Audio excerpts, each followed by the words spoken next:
Hello, everyone. Welcome to our oral history workshop, Capturing the Living Past Through Personal Experiences. My name is Dr. Barbara Gannon. I'm an associate professor of history. I do oral history, but I'm also a military historian. I do Civil War memory, and veterans. Helping me out today, as she always does, is Miss Tiffany Rivera. Next. This is what we'll be doing today. The first thing we'll do is we'll talk about what is oral history. Then we'll talk about what I always call, as a military historian, what Sun Tzu said, you win the battle before it's fought, preparing for the interview, which is the fundamental thing you do in oral history. You interview people. To win, you have to have good questions. Formulating your questions, we'll talk about that. We'll talk somewhat about arranging the interview. But one thing we're doing right now is we're doing a lot of Zoom interviews, as you can imagine. But we hope one fine day we'll go back to in-person. Interview tips, ethical and legal issues, which are always important, and wrap up and final Q&A. Now, if you have any questions, please put them in the queue and hit the Q&A button and type them. And we will deal with all we have time for at the end of the session. Next. First, what is it? Well, you have lots of conversations in your life. And for example, maybe you'll talk to your grandfather or grandmother and they'll tell you about their history. I was just talking to a student about that, how their grandfather told them stories about their military service. But this is different. This is the act of interviewing and recording people with something to say, who have something to say that you're interested in knowing. And it can be someone you know, but it still has to be kind of formal. Sometimes it's a stranger. Now you have the stranger, though, is a very well-prepared interviewer. And you are questioning an interviewee and recording the exchange in audio or video format. The most important thing, of course, being the recording, because that's what you're doing it. It is a person's history, and it becomes part of history and something historians can use. Next. So, why do you think it's important? Usually at this part of our traditional workshop, I would ask people to comment, but we can't really do that. But I want you to think about why should capture oral histories. And in class, I often do have this joke. I used to work for the government, and I said, well, I'm sure the government and government documents that historians will rely on always tell the truth and always make sure that every member of society's voice is heard. And I'm sure you're laughing out there because we know whether it's the government or elites or even any people generally give their own perspective. So one of the things we're trying to do is capture the voices of not the voiceless because they can't speak, but people who aren't listened to. In a way, that's how oral history started in the 20th century. It started with women's history or with labor history. And one of the things we do here is veterans history, because a lot of times the general's story is told, or the colonel, or the person who is prominent or literary enough to write a memoir. We want to tell the common soldier, even if they're an officer, lower level officer's story, both during the war and afterwards when they came home to their communities. Next. So, to summarize, one of the things we want to do is we want to preserve today for future generations, from the mundane to the momentous. One of the things I always tell my students, and this is very important, sadly, and this is my joke, we are living in very historically memorable times. And honestly, as a historian, I'd rather live in duller times. But one day people will write about the COVID pandemic and very mundane things about how people coped. They'll be very interested in. Now, One of the most important things is capturing the experience of people who may have been ignored. One of the most important oral history projects of all time was the Works Progress Administration interviewing of elderly former slaves in the 1930s, where they captured, as well as they can, the experiences of slavery, which I can tell you a lot of other places they weren't documented.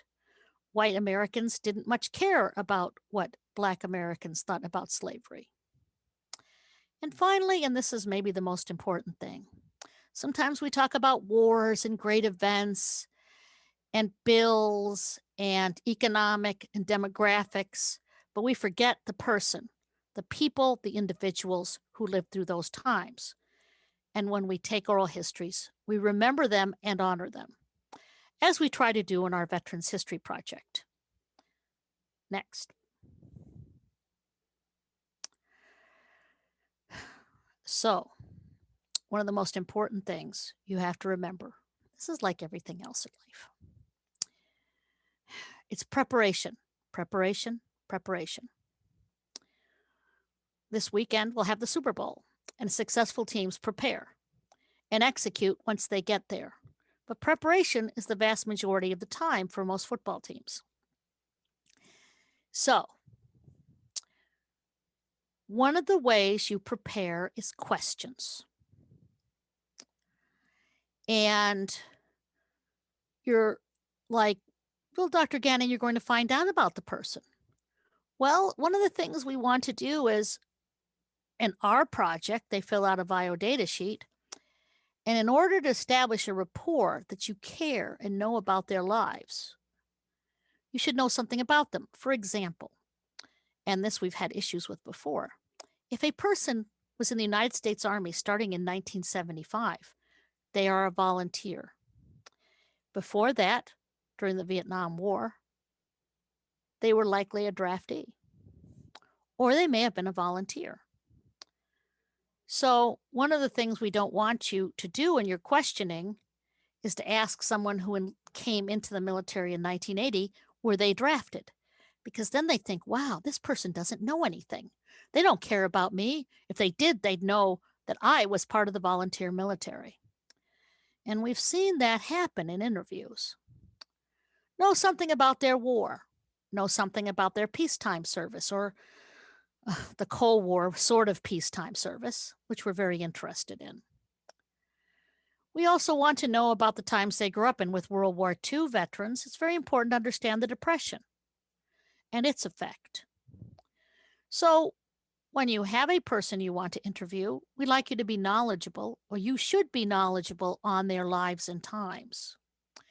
And for example, if I was going to interview an African American World War II veteran, I would have to keep in mind a segregated army, a segregated society, that they came out of service and they were still part, it still was a segregated society, but things changed during their life.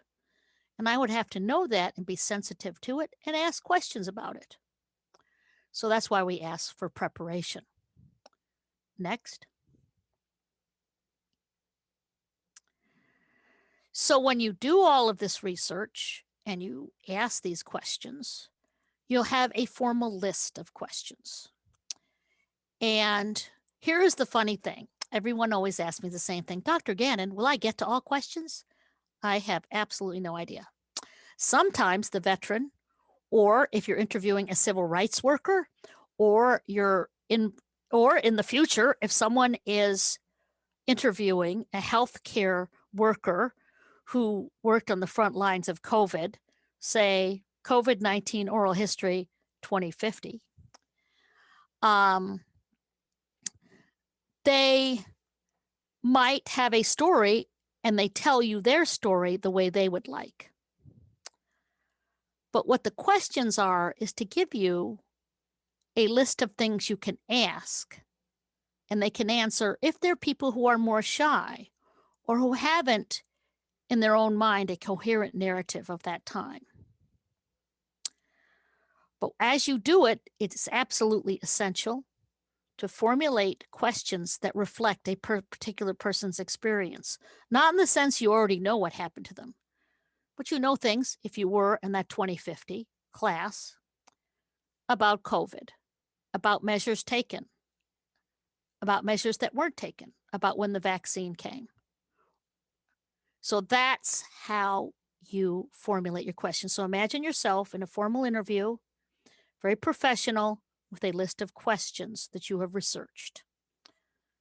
Next, please. Okay, so what do we ask? Well, Dr. Gannon, you've told me to be researched and know everything about it. Okay, here's the trick. You may know everything about it, but you don't want to ask a question that would narrow them in some way. You want to ask an open-ended question, almost like you're just giving them a prompt. And you certainly don't want to give them a question, and this is very critical, where the answer is yes or no. Because let's face it, 40 yes or no answer questions might be an 8-minute interview. And you're not going to get very much about that. Your idea is you ask questions that are open enough to inspire the person to talk at length on their experience. Now, you don't always ask open questions, of course. A biographical question, they're not going to say, well, where were you born? Where were you born? It isn't open-ended. It's hopefully you know it's in one place, and that's where you were born. Play the clip.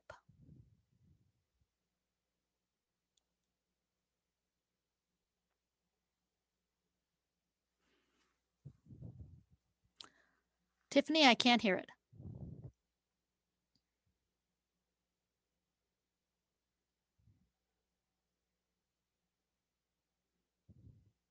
Still can't hear it.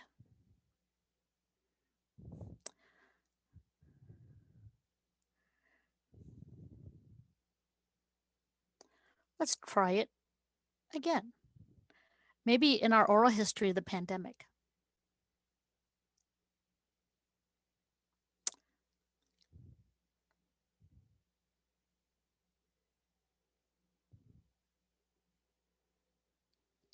Sorry about the technical difficulties. Dr. Gannon, would you like to proceed to the next screen and I'll continue to work on this? Not a problem. In our oral history of, I do not have the PowerPoint. Different screen. Tiffany, I've got your screen.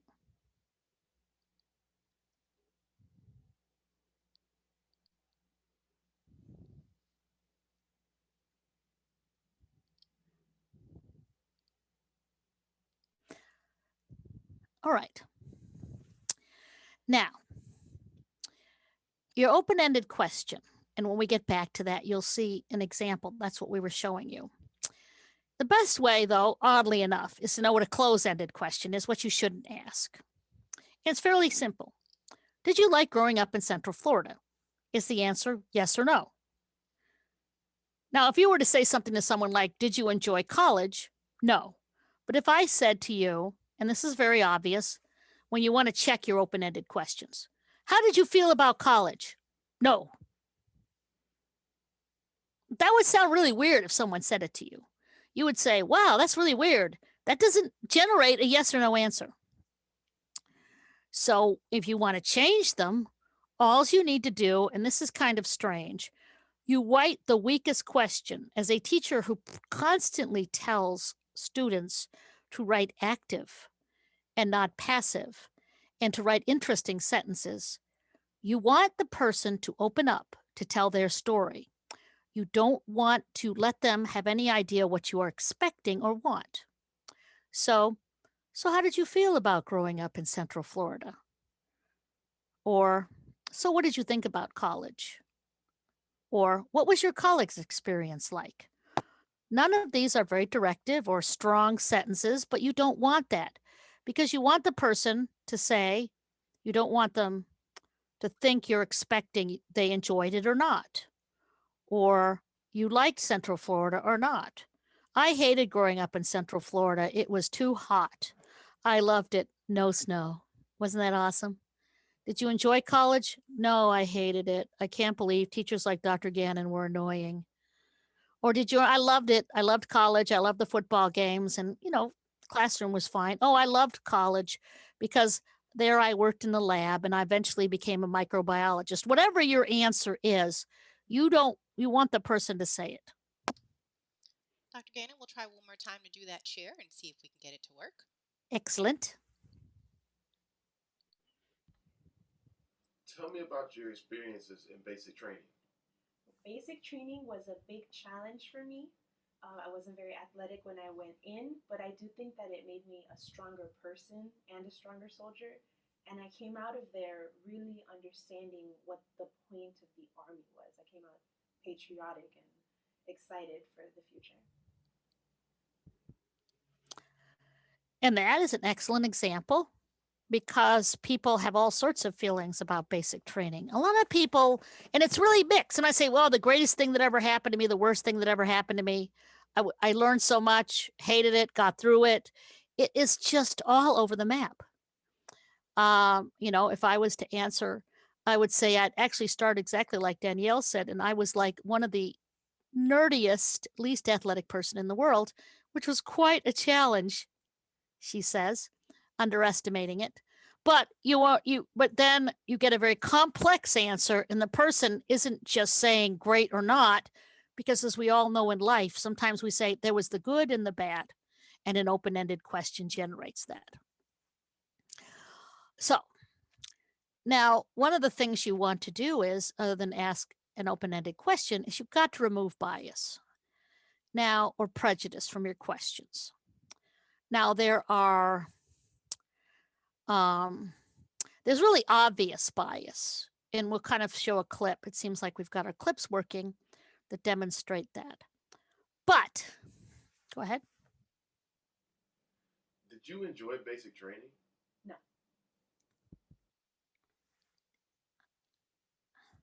Now that's a close-ended question. That's perfect there. That was our close-ended. As you can see, the 5-minute answer went to 1. Now, one of the things too, when you say enjoy, that also was very, how can I say this? That was also very obvious because he was leading the person to a favorable view by using the term enjoy. So you do not want to ask a leading question. That's why you would say something like, what did you think about basic training? So you don't preconceive them and you don't answer anything that can be yes or no. So an obvious leading question, wasn't living in a small town awful? A subtle leading question, what were the advantages of small town life? The idea being that the person might have hated it and gotten on that Greyhound bus as quick as they could. But if you use the word advantage, everyone thinks, oh, well, they must want to know but things were positive. It was like, quiet, I guess. There weren't many people around, They may reach to tell the story you want. So that's why, in some ways, open but no judgment involved with the structure of the questions. And I'm telling you right now, I've seen disaster when any of this has happened. And people react just like I say. If they perceive any prejudice or leading, they may answer what they think you want, or they may not answer at all. And I've seen that. The best way is to suck all that out. So let's go to the clip.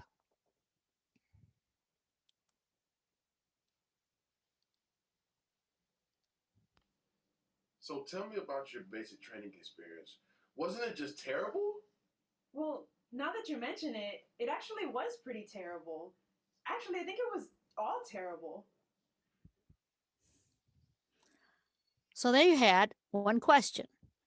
The person might either say, oh, you're right, or wait a minute, it wasn't terrible. There were lots of good there. Whatever, you're supposed to have a rapport with the interviewee, and they're going to be very hostile if you do that. So never lead the person. Next, please. Loaded questions. Okay, yeah, I actually saw this. It's not the most common one, but oh, never an implosion after a loaded question. And it was, of course, over the most loaded war of all, Vietnam. And it's not good. So, how much money have you stolen from the taxpayers? Didn't you just hate or love? Fill in the blank. Well, I guess, okay, I don't know if someone says, did you just hate the pandemic? Okay, but okay, that doesn't tell you anything as much as you're tempted, I'm sure, to ask it. Did you just hate being locked up? But again, someone might have said it was a very good time for them. They got closer to their family. So go to the clip and let's see what might happen with a loaded question. So if you already deployed once and you have a family, why would you choose to go back and re-enlist? Excuse me? For my family. And I was serving this country honorably. As you can see, in this case, the person took umbrage, which is, of course, quite common. It's not very common. I have people who are trained. But let's take what we did, basic training. Everyone's seen the movies. They think it's very hard. So the person doing might assume, oh, it was a terrible thing. A person hears about deployments and family issues, and they say to themselves, this might be, they take their own views of something and they transfer it to someone else. And one, even if you don't get a hostile reaction, the goal of a oral history is to get their story, not their story mediated through your prejudice. So if you asked, what could you tell me why you re-enlisted? And that's how you would handle that. Not once you saw all those added words, that should have been a danger, because it should be a simple, declarative, open question. Next, please. So this one, I actually saw this one go wrong, and it was my mistake. And it was all about being in an oral history workshop and having to hurry things along.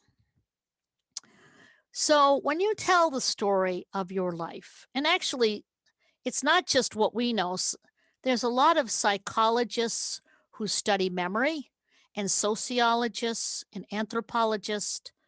There's a lot of theory and science behind memory, which is the key to oral history.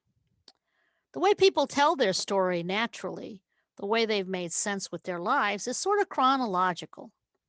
You don't tell your story, well, I went to middle school in Iowa. And then, wait, no, I started actually kindergarten in Chicago. And I finished a college in Illinois, but okay, I'd gone to high school in New York. Or, people don't hop around when they tell the story of their life. The natural rhythm of the human narrative is, well, I was born here. I went to nursery school there. Then I went to elementary. Then I did this, and I played sports while in grammar school. And in high school, I didn't do as many sports, so I did more academics. This is my own experience. I was editor of the school paper. And then I went to college, or maybe went to the military and college later. You make sense of yourself chronologically. So your goal as an oral historian is not to impose. You're not imposing chronology. What you're doing is, as scientists and oral historians have said, is to let people tell their story the way they have made sense of their life, which is chronology and benchmarks. Next, please. Okay. And we all want to know a great deal about people, and we all feel rushed.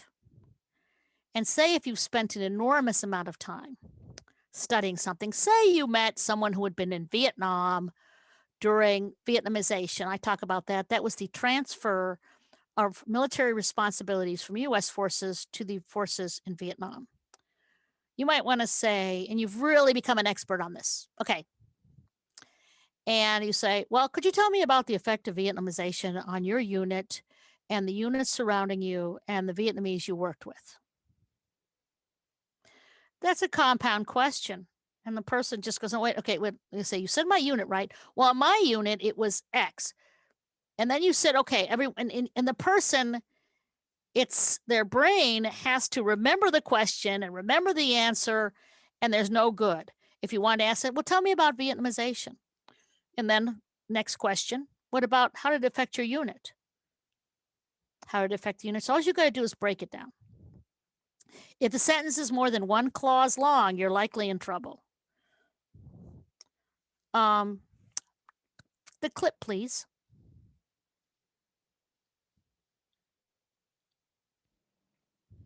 So when and where did you go to college, and how was your time in college? I went to UCF. What was the rest of the question? Yes, because the person, you don't want them to sit down there writing. This is not like a lawyer's deposition. You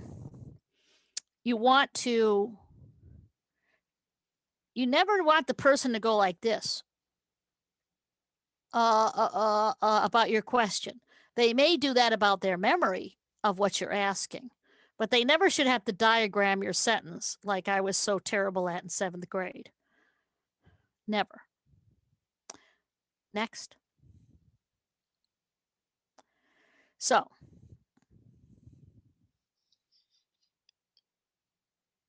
all right. There you go. Thank you. So, now here's where oral history gets tricky, at least in my mind. You've asked a person a very straightforward question. And they say something and you're like, sometimes it's as much as, ooh, that's interesting, to what? What did you just say? Now what you are then is thrown off your question game. You have your questions and this sends you off somewhere and you are challenged. You should be listening, and we're going to talk about techniques. But listening closely, you say, and some of the gems of oral history come from there. Now you need a plan to be as objective as you need to be, despite the fact you've been thrown.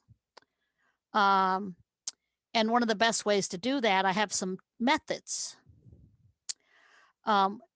Just to be ready, that are partly sentences that allow you to ask for further information or that are about repeating the question. Next, please. So say someone said, well, you know, Aunt Hattie was crazy. So maybe you don't know Aunt Hattie. This is a family history. So you're like, oh, I didn't know she was crazy. You mentioned Aunt Hattie, who you called crazy. Why would you use that term? You said you lived in Maine. What did you do when you were there? Precision, just trying to get more based on who, what, where, when, why, what they used to teach journalists. The person might just say something, and if you're really bewildered, you can, if you're just using those, you're asking for further information. And you're not saying, man, Hattie, she was crazy. What do you mean by that? Maine? Oh my God, it's Whirl up there. I didn't know you were ever there. You see what I mean? But you just say, if you use a precision question to seek out more information, you keep it on the same objective, simple. The follow-up questions, as we would say, to follow up on something someone said. Next, please. So, and this happens. Sometimes people, I had one interview of someone who was captured at the Battle of the Bulge, an older gentleman. And I think the oral historian, the interviewer, got to the 4th question and took off to the races, told his entire story, and ended it over an hour later. And you love those people because you don't have to worry about them telling you your story. Some people are more difficult and they are more terse in their communication. Maybe they are a little hesitant to tell a story. We don't drag stories out of people. But say you ask, how did you feel about your military service? I hated it. Now, we want to get the hated it people too. Some people say, well, we should get good stories. No, I want to hear if someone hated it. But if that's all they say, I hated it. So what do I do? Could you explain to me why you hated the Army? Now, you certainly have to give you details, but that's what I call mirroring the person. I think psychologists call it too. You just mirror back at them. So I had this joke once in class. I had this follow-up question. I handed it to a student, and he had to say something crazy. They were practicing interviews. So the person said, "Well, what was dorm life like at UCF?" And the person asks, when they got the act crazy, "Well, it was great until I was arrested for murdering my roommate, and they found them in the crawl space." It sounds pretty epic. So the person goes, you would like go, and he went, "So what was prison like?" And that was it. That was very good. It was to the point. But I would have said, or if you're really thrown, you say, "Well, so exactly why did you place your roommate in the crawl space?" And you just do it. But this person had the perfect, which is, "So how was prison life?"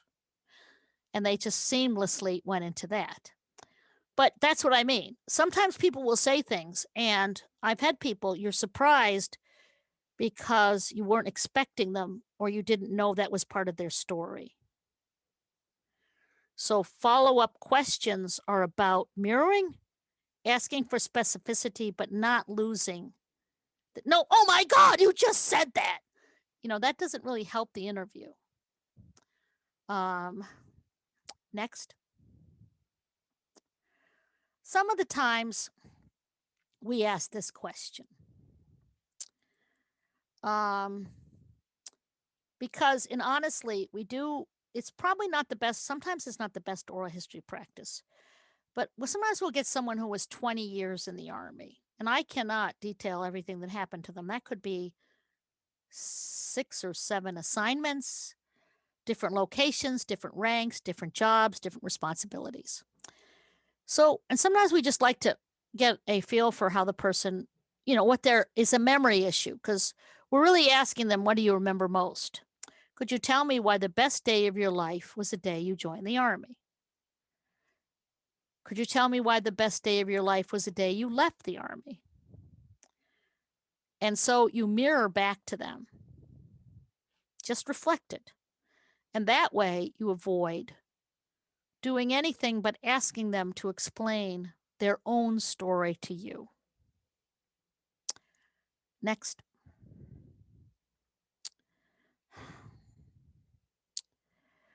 So the follow-up question is the questions I spoke about when you asked for more specifics.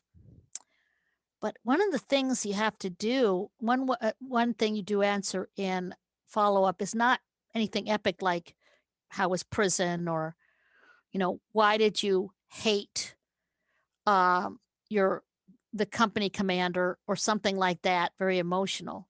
Sometimes you ask follow-up questions that are about, future scholars are going to listen to this interview.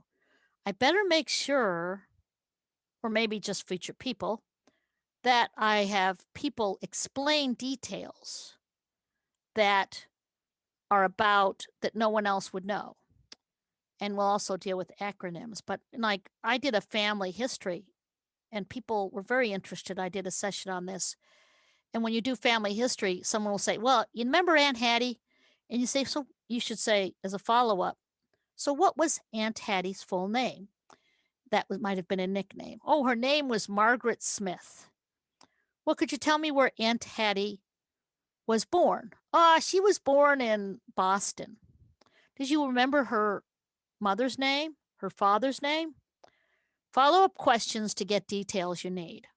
So you have to be ready for that, not just follow-up questions, "What did you just say?" Follow-up questions, "I need to follow up and get more details." Next. And there's an example. You said you had a great aunt named Martha. What was her full name? And this is very important, genealogy fans.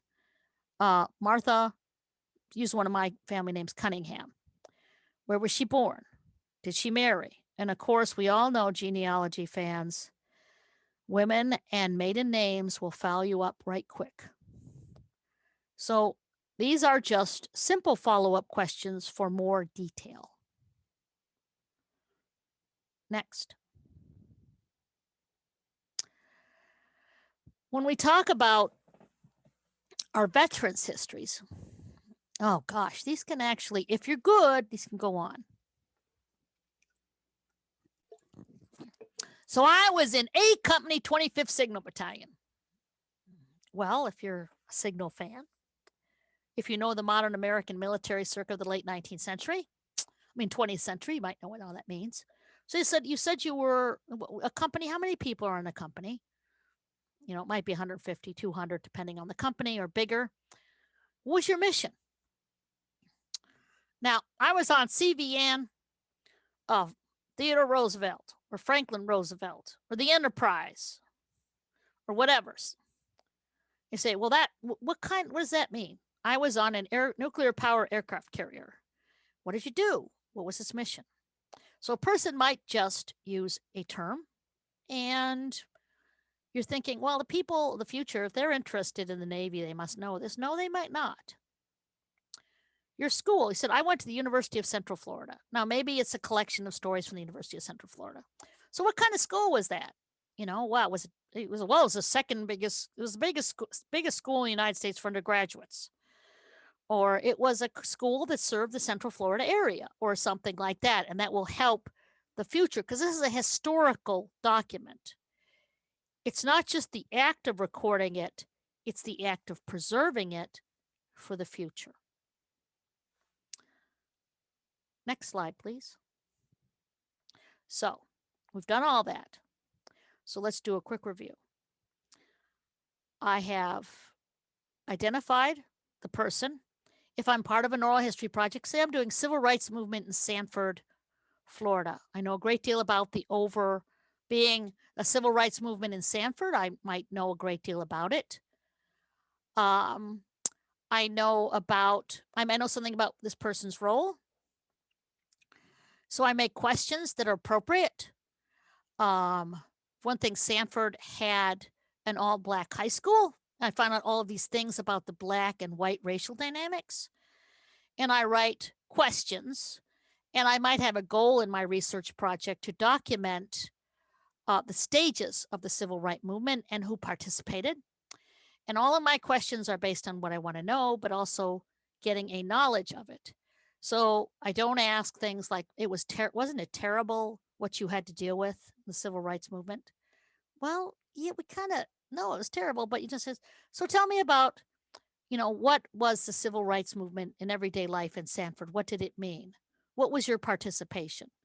Even in subjects that, we have a pre-existing view of, you want to take that out and just talk to people in such a way that they tell you their story and not the story you want to hear.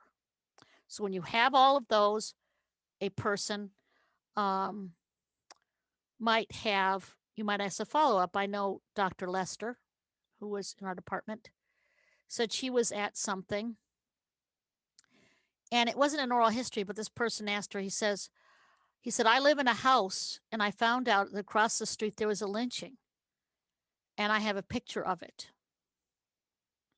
And you're like, okay. So something like that might come up in an interview, and you have to know how to do a follow-up. So could you tell me, do you know have any information on the lynching? Do you know who was lynched? Who was involved? Why it may have happened? And that is a follow-up question. So these are all the kind of things you think about in your questions. Now you have your questions, you're ready for the interview. Next. Okay. Now we have focus groups. People do focus groups when you try to get a feeling for a group of people. But this ain't a focus group.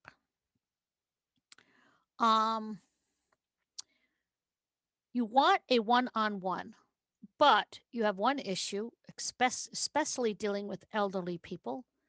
They may need someone to support them. And your preference is one on one, but adaptability is the key word to any oral historian. And also, from the point of view of oral history, when we talk ethics, the most important person is the comfort of the interviewee. It is their being taken care of, and they're in no way suffering any harm because of what you do. If they need someone present, then they should be present. It may not be the best interview because when there's another person present, they may change their story, but that's neither here nor there. Now, here's one, and this is important. It can't always be done. Talk to the person before the interview. You have to establish a rapport. Now, some of you, I'm sure, have older parents or grandparents who are good with emails, but email doesn't cut it for a lot of people. And if you use that exclusively, you won't have that rapport.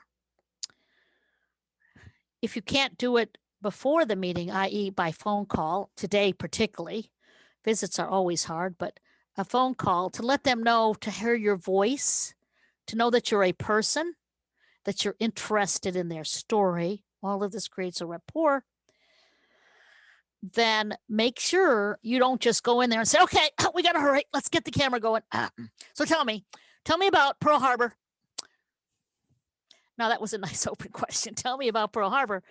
But there's certainly, you're going to be challenged without being introduced formally and doing all the conventions and talking to the person for them to trust you with that story.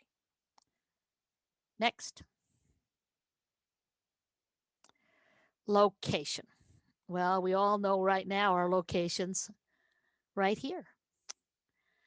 But one fine day, when we're back, you might do it in a veteran or someone else's home, because home is people are very comfortable.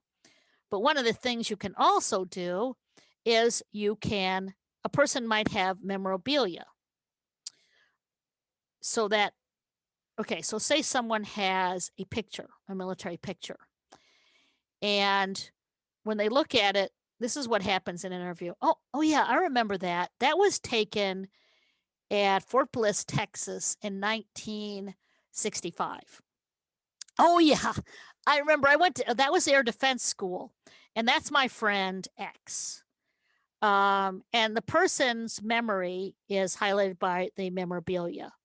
Or they might say, oh yes, here's my box, and this is veterans often have a box with a flag and medals, and the person can talk to you about each one, and it sets off memories about what happened, and it's sort of a good memory prompt, and they're comfortable, and you always want your interviewee comfortable. Now, one thing we've had a lot of success with, it just sounds kind of different, is a neutral location. We often have history days, as we call them, in a conference room. And we actually often ask people if they want to bring anything with them, but mostly it's neutral. It doesn't have any, it's sort of like a blank space. And you can get very good interviews out of that. I did one, it was kind of in a very emotional interview, and I think being in a conference room actually helped. But here is one thing, and it's sort of a technical issue. Your technology picks up all sorts of sounds. So, for example, let's go. If someone's tapping a pencil, or a refrigerator, or a traffic noise, or my favorite as a dog owner, woof, woof, woof, woof, woof. You should try to keep that to a minimum, even though you can't always help it. But wherever you do it, make it a conducive environment for the interviewee and for your equipment. Next. Now, here's a tough one. So, Okay, the hardest thing I had to learn as a oral historian was this. See this? When the person is asking, don't interrupt.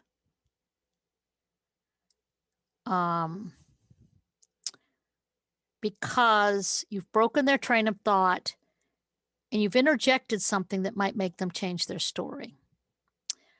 Now, here's the issue though.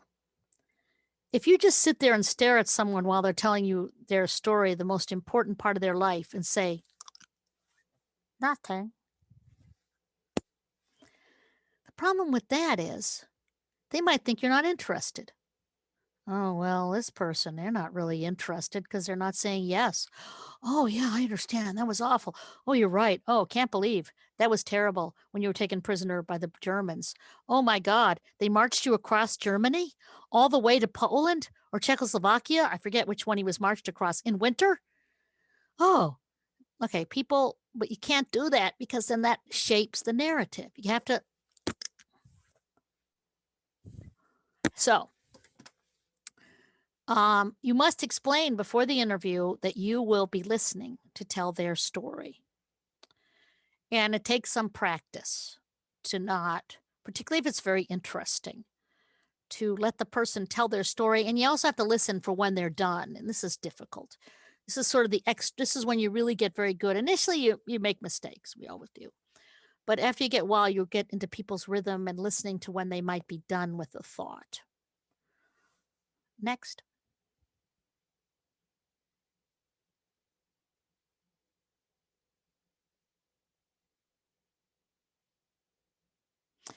Okay. And what's interesting is everything I've said should happen really before you even start the interview. So you begin, you get whatever, you establish a rapport, you introduce yourself. You make sure the environment is conducive to the interview. You tell the person, you explain the interview and its format, both the formal questions and the fact that you will endeavor to let them tell their story without interruption and without response. But here's another thing you have to do. You need to explain before the cameras or recorders are turned on the purpose and scope of the interview. Tell them about the project, its goals. Now you're saying, well, Dr. Gannon, they signed up for an interview. They said they'd be interviewed. This is about research ethics, and this is the most important thing. You must make sure that the person knows exactly what you're going to do, why you're going to do it, where this recording will be stored, where it will be shared. So there is no misunderstanding. Tell them you will ask a series of questions and follow-up questions. All of these things, so before you begin the interview and record it for the world or posterity, they're totally clear on where their story will be told. Next.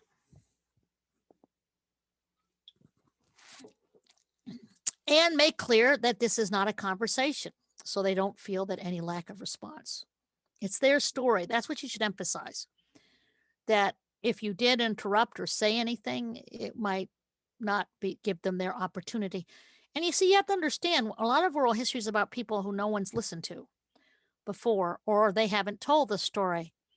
I always remember this Normandy veteran who a group of my students interviewed.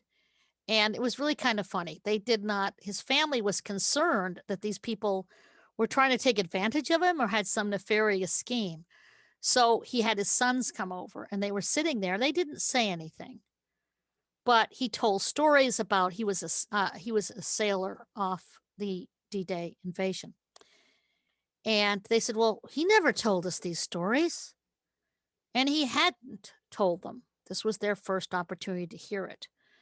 And of course, every of our veterans gets a recording, and it can be very important to family history. But yes, so you want to have people tell their story in their way, and sometimes it's the first time they tell it. And this is informed consent. It's very important in anything you do.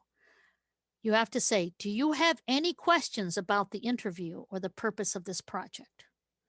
Because the most important thing in anything you do academic research wise is that the person you are working with understand exactly what this entails and why you are doing it. Next. Now, this is something that we're about to begin the interview, but before you begin even, because you're going to do this right away after you've explained all this stuff to people, you should have a lead at the beginning of each sentence. The lead is kind of, I always joke about this. If all else fails and you lose all the paperwork to the interview, this tells you where it was done, who was interviewed, and it sort of mentions that they said it was okay to share it. And it's sort of, but it's just a very formal thing you always do. The lead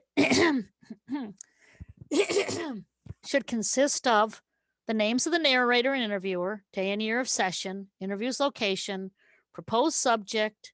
If it's an oral history project, its name. And one of the things I always have students do is do a script. It has the lead, it has the formal questions that you ask. It reminds you about all the things you should say beforehand. But that way, you always have something. So you should write it down ahead of time and have it ready to read. Next. This is Barbara Gannon. It's September 18, 2018. I'm interviewing Jane Doe, who served in the U.S. Army from 2005 until 2007. I'm doing it, or just for the UCF Community Veterans History Project. She reached the rank of captain and received the Bronze Star. She served in Iraq and Afghanistan. We are at the University of Central Florida, Orlando, Florida. And here is the lead being done. Clip, please. Today's date is February 29th, 2020. My name is Brandon Nightingale, here with Courtney Chester-Romsey, and I'm interviewing Daniela Aguirre. Daniela served from October 31st, 1986 to November 9th, 2008, participating in Operation Enduring Freedom and Operation Iraqi Freedom and rising to the rank of major. I'm interviewing Daniela as a part of the University of Central Florida Community Veterans History Project. This interview is being conducted at the University of Central Florida, and Daniela has agreed to allow this interview to be recorded. Daniela, could you start off by telling me? So as you can see there, that's our University of Central Florida, but it could be the Sanford Civil Rights Project or the Orlando, and we assisted on this, the Orlando Memory of the Pulse shooting. Whatever it is, whatever project it is, you include that. The person, some of the people we interviewed as part of we helped train people to interview members of the Orlando Gay Men's Choir who were at all the events to commemorate the Pulse shooting and the aftermath and its aftermath. So whatever it is, you just say, so if someone finds the interview, they know exactly all of the pertinent information about what happened. Next.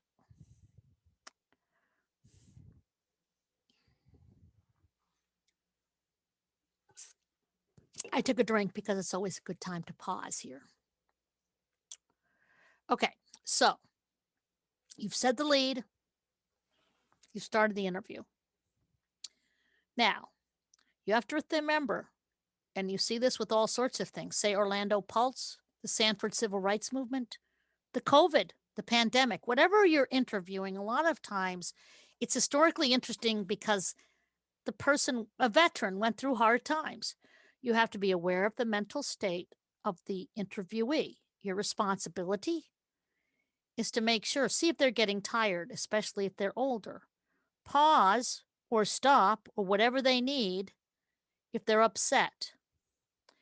It's your responsibility and to make sure that this if the person had a very difficult time, this doesn't become another difficult time.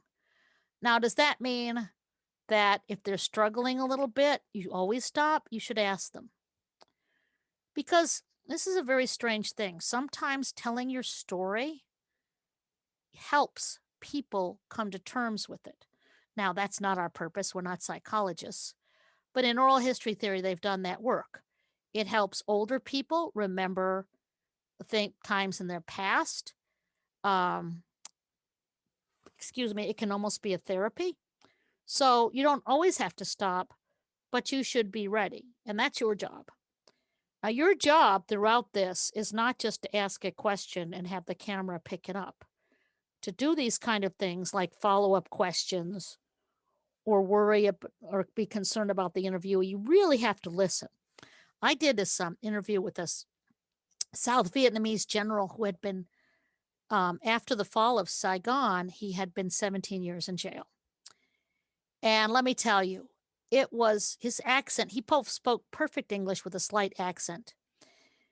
But the listening, it went on and it was very difficult because you really have to focus, listening to how they're saying it, what they're not saying, what is a follow up that's needed. It is an intense experience to do well. Of course, it isn't if you do it poorly, because that's the way it is. But if you want to do it well, you have to listen to the people. Listen. Next. And it helps with the follow-up questions. And if you don't listen, if you don't really closely listen to the people, it's your way of disrespecting them. They agreed to give you their time, to tell you their story. They're giving up their time. You need to honor that. And here's another one. Sometimes you learn a great deal about what people don't say. What do they hesitate over? What do they stutter over? In my interview, it was very interesting. The person asked me something I hadn't thought about in a while. And I gave them an answer, of course, but it wasn't as smooth as my others. And I knew that because I really hadn't thought about it in a very long time. And sometimes that's a good way how people say something. If I just say, well, I have, okay, just say the Battle of the Bulge guy. The Battle of the Bulge guy could talk very seamlessly, and then this happened, and then this happened, and then this happened. But say someone asked him something he hadn't made sense of in his wartime narrative. This is what you hear from people. Well, yeah, I remember that happened. Yeah, okay, I remember that. But what happened? It was sort of you get this and the person is kind of struggling to find the right words, and it's not smooth. That tells you a great deal about the memory, that you've gotten to something that may not that's not practiced in any way. Now, that's from an oral history theory's perspective. That's very interesting. So if you did this as a discipline and you went on, that's always very important. What people don't struggle to recall, but what people hesitate. And never interrupt. And just, I kind of learned this in graduate school because I always talked. When I thought I talked too much, I'd put a pen in my mouth. Next. Acronyms. Air Force, I'm looking at you. No, actually, all the services. Now, the military is very, very in love with its acronyms, but a lot of other people are too. Maybe not but people who work in manufacturing, or people, say you were talking to someone who was who lived through the Depression. They may not have been a politician. They'll say things like, well, the WPA, the NRA, the CCC, these were all acronyms of the Depression, and you would have to have them explain them. Now, just say you're an expert on the Depression and you're interviewing this person because you're a graduate student in the Depression, and you understand completely what all those are, and your dissertation is on the WPA, so there. But from the point of view of the listeners, their dissertation is not on the WPA. So you have to say, well, could you tell me what the WPA stands for and what it did? And that way, for the record, you have them explain it to the future, even if you are the world's greatest expert on the WPA. Next, please. Military, CVN, a nuclear powered carrier, ARVN. That's what a Vietnam person will say, ARVN. They won't even say ARVN. ARVN is the Army of the Republic of Vietnam.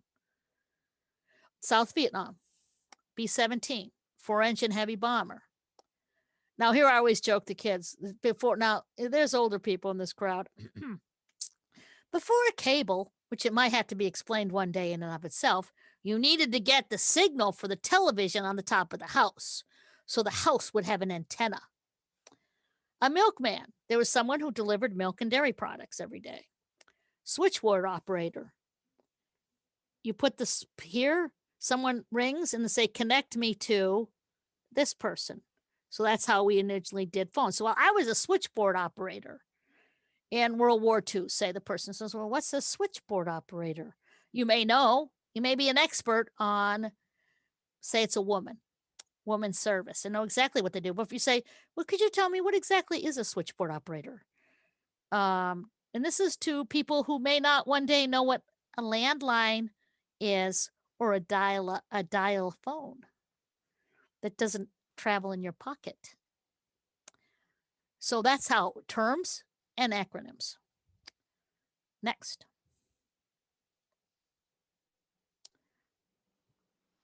So, where did you go after you finished boot camp? After basic, I went to AIT in San Antonio, And I'm Texas. sorry, what did AIT stand for? Advanced Individual Training. Well, you see, Brandon, our crowd was good, but that isn't it. That it was an interruption. You wait until the question's over, and then you ask. Now, I used to go to interviews. I used to interview Defense Department personnel, and Air Force people, your head could explode. So you may need to write down. Some people, particularly in the current military, have so many acronyms, you'll have a long answer to break it down. But you have to, because people don't know what they are. So you've done all these proper things. You've asked your questions. You asked your follow-up. You have your acronyms explained. Now, we have a 30 to 60-minute limit on interviews that are going to the Library of Congress, but we don't always make that because sometimes the person's got a crazy story. And they go long, and that's okay. And they go into our repository. But you can't go on forever. And you certainly also have a problem when people kind of go off on their own and they bring up things you didn't directly ask. But you can't artificially end the interview. It seems difficult, but sometimes you have to corral the person. That's why we often have an experienced team member operating, if someone is new to oral history, operating the camera. Of course, we don't, here's our camera. But you have to end it. And one of the things we often do is say, well, let's get together for a part 2, particularly if the person had a very long and interesting career. We get people with 30 years in the Air Force. You know, there are people who served from World War II to Vietnam, Korea, up to Desert Storm. I mean, it's insane. Sometimes people spend so much time in the military that they have so many things to talk about. But you can break up the interview. But here's the last thing you always ask. Is there anything else you would like to say we have not covered that you would like to talk about? And the thing about that is that you have your questions. They're a polite person. They've answered your questions. But maybe their main memory or experience was something that didn't even occur to you. And this is their opportunity to sort of take over and explain something that you might not have asked them. And if it's something significant, you may want to have another interview. Connie Lester always tells this thing. They were talking to someone, I think it might have been in Sanford or something. It was one of their local history projects there. We do a lot with local history. It was something like, so is there anything else you'd like to say we have not talked about, we haven't, covered? And the person goes, well, there was a time the plane crashed into the house across the street. The plane crashed into the house across the street? What? The person hadn't brought that up because it wasn't a subject of question. but it was quite an important incident from their point of view. It did. We don't casually ask people, hey, so did a plane ever cross, just in case it ever happened? So this is our catch-all. So this is the last thing, the last formal question we ask. We ask the person. It might lead to something else, like when did that happen? And whatever details might have happened, might occur. Next. Okay. Sorry, my allergies are a little up today. I don't know why. The cold should have killed everything. So, legal and ethical issues. I've actually alluded to some of these, but just legal. You must get them to sign a release form to share it. The interviewer must get the interviewee to do that. But you also must give a donor agreement in which the interview is a gift given to the organization. It's also about copyright assignment. Under the Copyright Act of 1976, most everything oral historians do is for research and educational purposes. Now, if you do decide you're going to sell them and make a lot of money, you have to get more. But you have a form, and if you're working in an oral history project, it will mostly have some kind of legal advice on how to formalize this form. So one of the things do come up, like for future use. Sometimes people don't want it released in their lifetime, and you can't. Everything is what the person signs the release form to do. Now, the interviewer also has to release the interview as a copyright issue, because two people interview, they've created one product. Person A, person B, imagine hand puppets. Hello, I'm the interviewer. I'm the interviewee. You film it, both have created a copyrighted project. So if you ever get involved and you do an oral history project, you make sure your legal and ethical issues are taken care of. Next. And this is the most important thing of everything I'm going to say today. Always remember the interviewee. They are volunteering their time. They're sharing very personal information with you. You must treat them with compassion and empathy. Now, here's a tough one. We actually were talking about this in my history class, about the past. Respect others even though you may not agree with them. Older people, for example, have sometimes strong disapproval of certain behaviors.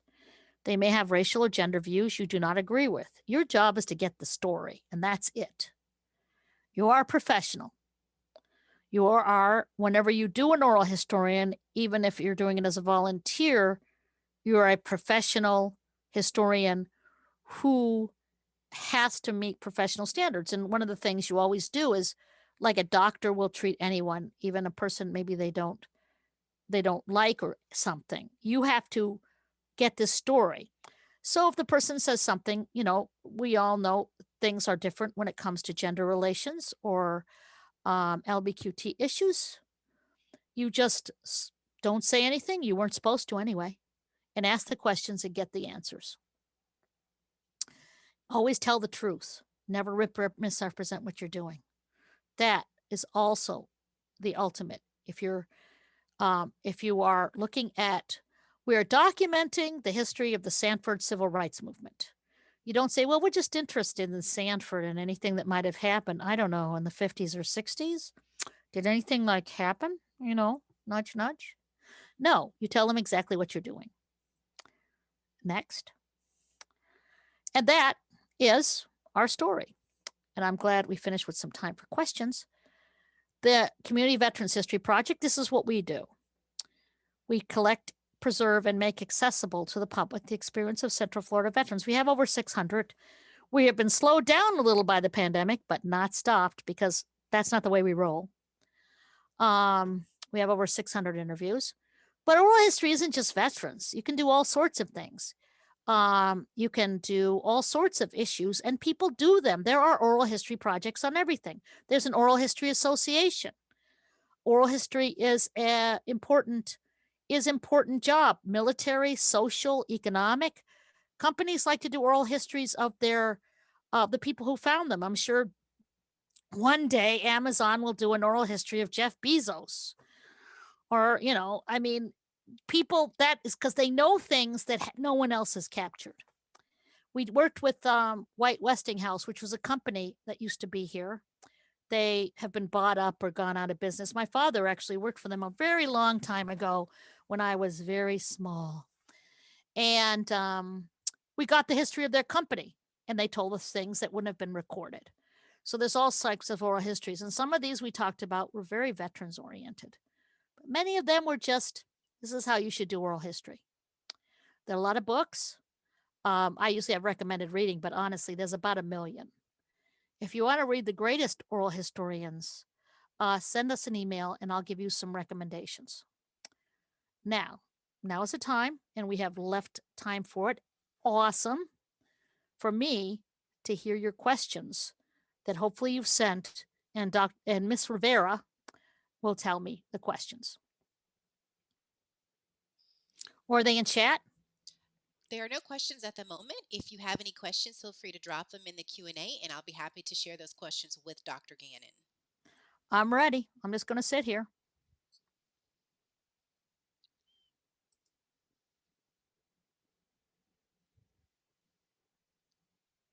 Oh, people like my wallpaper. Yeah, I did this. It's this sort of a Harry Potter ripoff. I got tired of the backgrounds because they put sparklies on my head, but this works better.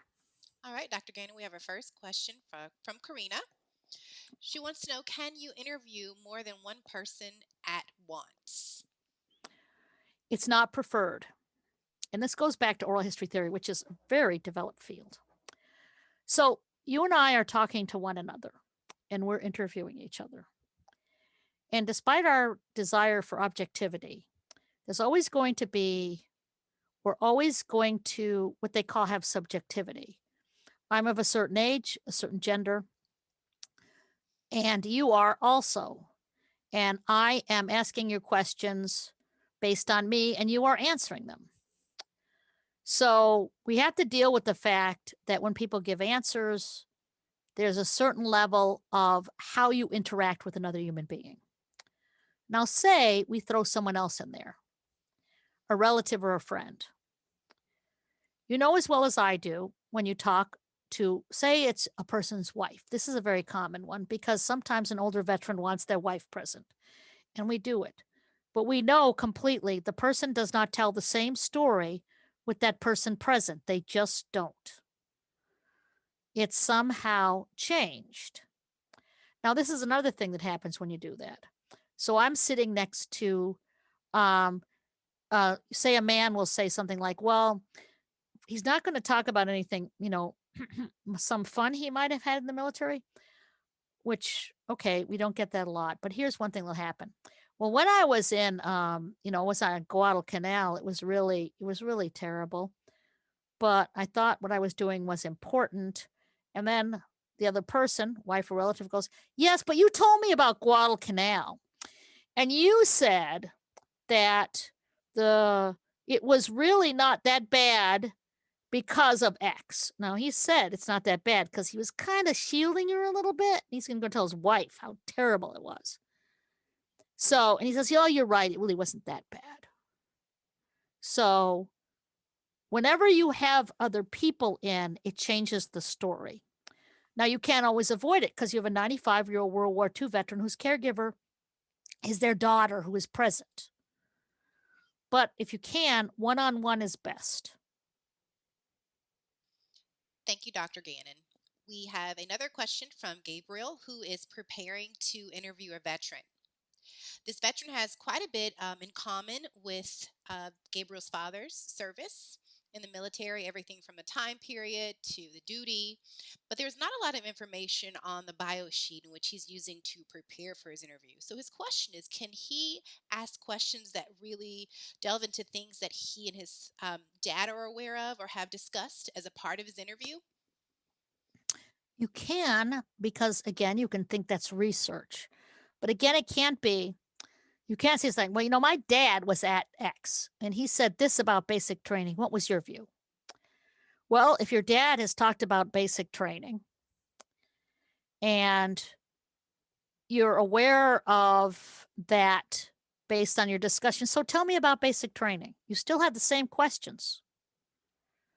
But if, for example, say they were a Cold War, your father's talked to you about, say, the Cold War, or he was in Germany. And during the Cold War, people in Germany loved Germany. I mean, they loved Germany. They loved the German people. When we said we were pulling out of Germany, I said, that is the stupidest thing because everyone loves being in Germany. So you might say, well, you don't ask, well, my dad liked Germany. Now you say, so what was life? You're informed that that was an experience and it's on there and your father has a view of it. So what was being stationed in Germany? Some may disagree, but mostly everyone I knew loved it. That you don't say that, you're thinking it. You say, well, what did you think of the German people? Because your father had an opinion of the German people. It's not so much you're informed by the kind of things your father talked about as being of interest because they have the same kind of experiences. But you ask the same, not in depth, not complicated questions so that they can tell their story. Because your father might have thought to themselves, say he did an experience of something, and he said, that was great. I really got a lot out of it. And the person you're interviewing, man, I hated that. That was the worst thing that ever happened to me. I can't believe I was doing that. And it's the same experience, but you want to let the person who has a different view tell their story without any complications. Thank you, Dr. Gannon. We have a question from Maria. She would like to know what to do if the interviewee begins to cry when remembering an event. Should we stop the recording or pause the interview? Well, that has happened. And it's just sometimes it comes out of nowhere and surprises the interviewee. But we do have a gender thing going on here, gang. When men start to cry, you say, would you like me to pause the interview? And mostly, sometimes they say yes, but mostly say, oh no, I can go on. I'm fine, really. Yes. Because they don't want to let you down. They get into the man thing, ladies, and they don't want to let you down because they said they do it. Well, if they don't want to pause it, you kind of have to go along. Now, this is what you do. And I saw this. We had a Marine Corps veteran, and he came to my class, and I said, we need someone to do a mock interview. He was the president of the First Marines Association. He was like, I do this all the time. I talk to classes. Fine. So I came in. I'm doing my Marine. Sat down. And somehow we got on. He went back to Vietnam to visit with a bunch of other Vietnam veterans. And whatever we asked set off the tears. And he was like, later he told me, I was in shock. I never cry. So what my clever interviewer does says, okay, once things calmed down, they said, so what kind of recreational activities did you have in Vietnam? Softball time, get out of the ditch, what kind of recreation? Where did you go on leave? What was the food like? How did you communicate with your family? There's all these little softball questions that you sneak in and take the interview to something that's better. Because sometimes you can pause. You could pause, stop, end, do whatever they want. But I'm telling you right now, I've seen it with enough veterans.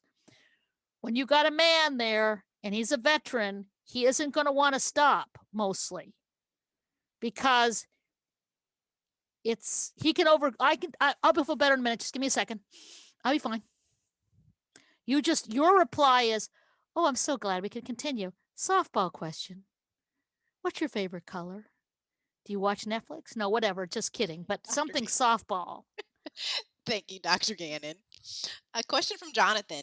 If the person that you're interviewing becomes frustrated, is it a good idea to take a break or to just reschedule the interview? Well, it depends what they're frustrated with. Now, okay, say frustration. Say the frustration is they can't remember. then maybe you could just say, well, tell us what you do remember. Or switch to another thing. Well, tell me about your post-war life or your post-service life. Just get off the subject.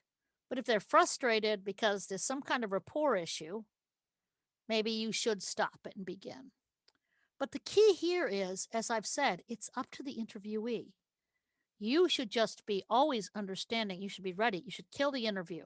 The interview is not as important as the person. The person, as I have always say in my briefings to my project, the veteran is the most important thing here and their family. Any oral history project, you have to keep the people you're talking to central. That's it.